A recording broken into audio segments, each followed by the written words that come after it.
What's happening? Don't cry to make a video. Paano yung videos natin? We're gonna make a video.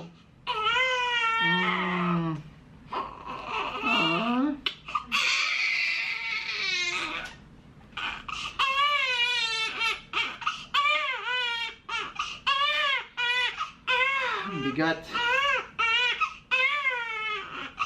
Pero pag umiiyak siya, no one can hear the video also. So heavy. Bang klase. Ayan. Oh. Ayan na.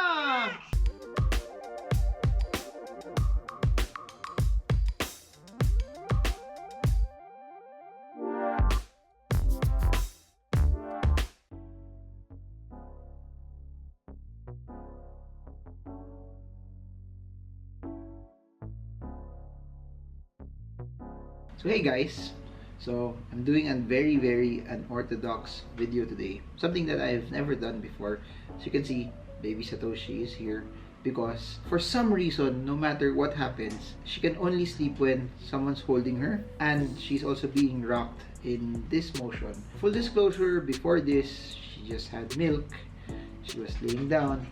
But the moment she feels that no one is touching her or carrying her anymore, she wakes up. I'm thinking that if I'm stationary, I can't really do anything. I can't even hold my phone. I can't type in my laptop. I can't even look at charts also, or even check the platforms where we have cryptocurrencies. You can't even do that because if both of your hands are here, might as well make a video. So as long as she's not crying, can talk and do a video, and maybe this video ends when she starts crying again because she's been crying all day and I haven't really been sleeping. Mas lalo na yung wife ko, she hasn't been sleeping more than me. I actually don't know what the topic of this video is, but little Satoshi is now 3 weeks and my life has changed in 3 weeks. I guess what I want to say to a lot of you guys who are watching this is that there will be some big life changes, life stages na because things happen, your life will change. And for some, it could be graduating from college and getting a job.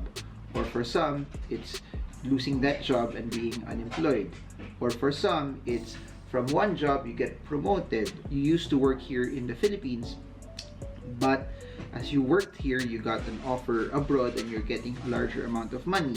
Or you used to be single and now you're getting married, and as you got married, your income also, you're now a dual income household. Or like for some, like me, you probably are married and also get children, and that's another change in life event for all of you. Or for some, from one kid you get 2 kids, or you get twins, or you get triplets. A lot of those life stages, and there's a lot of things to consider still or to talk about. You start your own business, one member of the family retires, or one of the income earner retires, or one income earner would pass away, or so many iterations to all of this. But these are all life stages, and what's not talked about when there are shifts and changes in different life stages is finances that are attached to it. Everything that I've mentioned earlier, they may sound good or they may sound bad, but there's something that can't be denied. All of that, you need money, you need finances, you need something to be able to allow you to work your way through that life stage. Either you get more or your expenses will increase. Your kids would go to high school,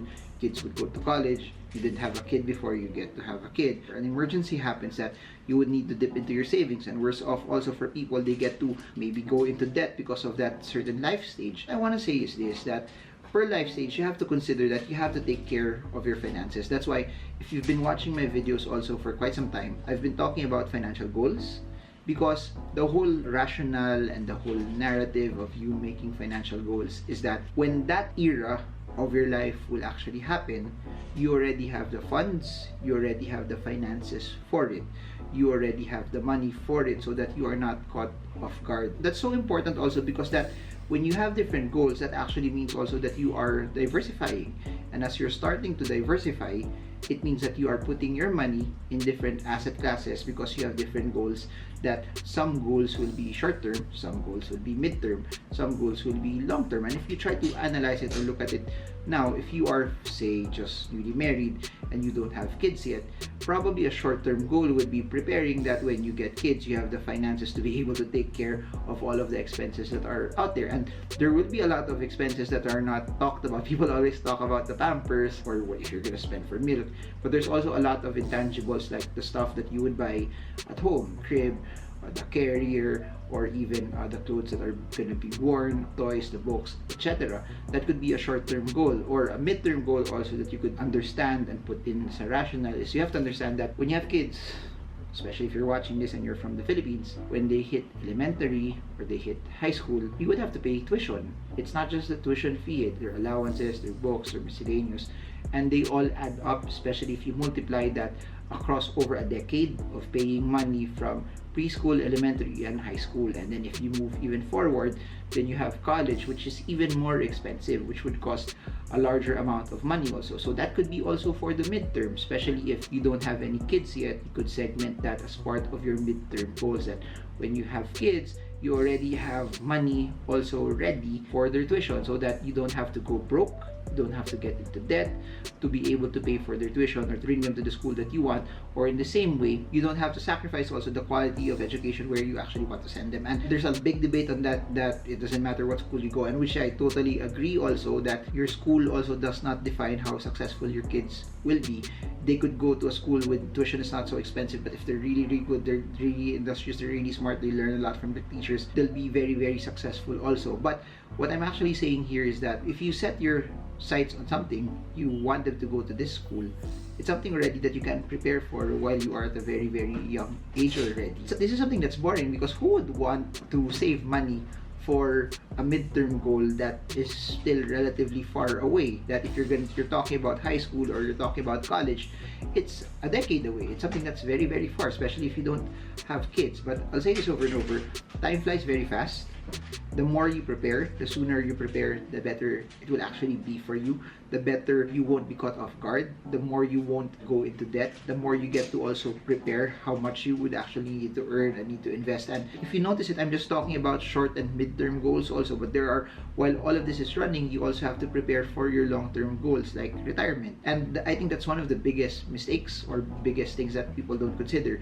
They spend a lot of time putting in money for their short-term or their mid-term goals, or sometimes it just becomes a short-term goal because the mid-term goals even don't get prepared for already. That when the short-term goals are there, a larger amount of money is placed there, a larger amount of attention is there, and the long-term goals are put into the back burner. That's why you see a lot of people, or even a lot of parents, sadly, that they put all of their money sending their kids to school, which is not wrong, but in the same way, they deprioritize or they neglect their long-term goals for retirement. That actually means that when it's their turn, their kids are done with college, they're 55, 58, 52, very, very near 60 already, that they don't have any savings. They don't have anything also for retirement. And that's why if you're watching this and when you're in your 20s, you are in a better position versus people who are in their 30s, 40s, or 50s, because time is on your side. I guess if you're watching this and you are in your 30s, 40s, 50s, your advantage is you're earning more than those who are in their 20s. But if you have not saved, you have not invested, you have not prepared and segmented it for your goal, that actually means that you have to be more aggressive also. You have to take the time to actually put in money for you to be able to hit those goals that you actually have. And I think that's something that's very, very important, because if everything is targeted for just one goal, then there's an imbalance, and there will come a point in time that that goal that you neglected would be already a need and you don't have any money for it. And the chances are you might take off your savings, you might go into debt.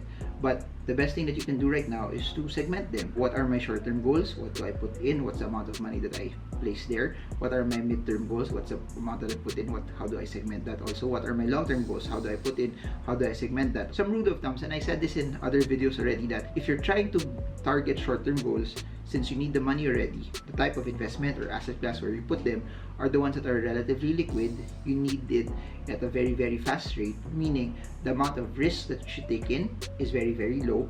You should put it in asset classes that are less volatile. Chances are, if there are savings accounts that have high yielding interest rates that you can take it out anytime, I think that's something that you should consider. In the same way, the opposite is for long-term goals. you could put in lesser amounts of money still because it's still a long way off. So think about it. If you're 20 and you plan to retire at 60, then it's not a very, very pressure environment for you because you can put in a small amount of money now, but 5 years later, you can increase it. 10 years later, you increase it again. 15 years later, you can increase it again. 20 years later, you can increase it again. Then during the 20-year period, as you continually increase it, all of a sudden, you suddenly see that, hey, it's actually getting bigger already, what I'm actually putting in for this long-term goal. And not just that, you have to understand this, from 20 to 40, 20 years, your salary gets bigger, your capacity to earn gets bigger, and you actually get to put in more for that long-term goal. So that's something that's highly important. But above and beyond that, as you're putting in money, remember, long-term goals, smaller amounts, but you can take a larger amount of risk. And since you're taking a larger amount of risk, you can actually earn more. You have the potential to earn more. You can withstand bear markets. You can withstand drops because you don't need the money. And I think that's something that's very, very important as well. So there, I hope that this helped you. I was just trying to squeeze in time while little Satoshi over here is asleep. And she sleeps soundly. She did very, very good. Comment below if she did very, very good. We're nearing the end of this video already and she's silent. She's asleep and I was able to hit 2 birds with 1 stone. I was able to put her to sleep. Ayun na, gumising na. Hindi ba lang. Joke lang. Niloloko lang kayo. I was able to put her to sleep and then at least do a video. And there. I hope you guys got a lot from this. If you have more questions about this entire topic that I'm discussing right now, it's more personal finance and financial planning. But if you guys have more questions like this on this topic, put them down in the comment section below and I'll try to make videos on top of it on how we can help you and give you value as you progress also and how you deploy capital towards your short, mid, and long-term goals. So there, I guess that's it. So when you watch this in the future, you already are part of the vlog and did a good job. Comment below if little Satoshi did a good job. That's it for now, everyone. I hope this video helps you trade well, trade strong, trade smart. See you all again soon and God bless you all.